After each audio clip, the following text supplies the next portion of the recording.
नमस्कार. चला आज बनवायची आहे मासवडी. त्याच्यासाठी 1 वाटी खोबरं किसून घ्यायचं आहे, 2 कांदे उभे बारीक चिरून घ्यायचे आहेत आणि 2 ते 3 हिरव्या मिरच्या चिरून घ्यायच्या आहेत, अद्रकीचे तुकडे करून घ्यायचे साल काढून आणि 1 वाटी खोबरं किसलेलं भाजून घ्यायचे. तीळ आणि शेंगदाणेही भाजून घ्यायचे, ते कोरडं वाटण करून घ्यायचे. कढईत थोडं तेल टाकायचे, 2 चिरलेले कांदे, हिरवी मिरची, अद्रकीचा तुकडा तो पण लालसर भाजून घ्यायचा आहे.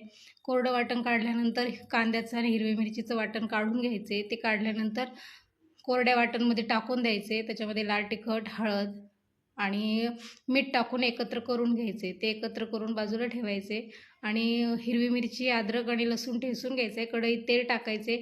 लसणाचं हिरवी मिरचीचं वाटण भाजून घ्यायचे. थोडी हळद टाकून भाजणं झाल्यानंतर 1 ग्लास पाणी टाकायचे. थोडीशी उकळी आल्यानंतर मीठ टाकायचे. मीठ टाकल्यानंतर 1 वाटी बेसन टाकून द्यायचे आणि बेसन छान कड होऊन घ्यायचे. त्याला कड झाल्यानंतर पोळपाटावर एक उपरणं टाकायचे, त्याला ओलं करून घ्यायचे आणि कडलेलं बेसन टाकून द्यायचे. पातळ थर करायचा आहे आणि बनवलेलं सारण टाकून द्यायचे. सारण टाकल्यानंतर त्याचं गरम गरम असतानाच गोल रोल करून घ्यायचा आहे. गोल रोल केल्यानंतर दाखवल्याप्रमाणे त्याला आकार देऊन घ्यायचा आहे. थोडं थंड होऊ द्यायचे.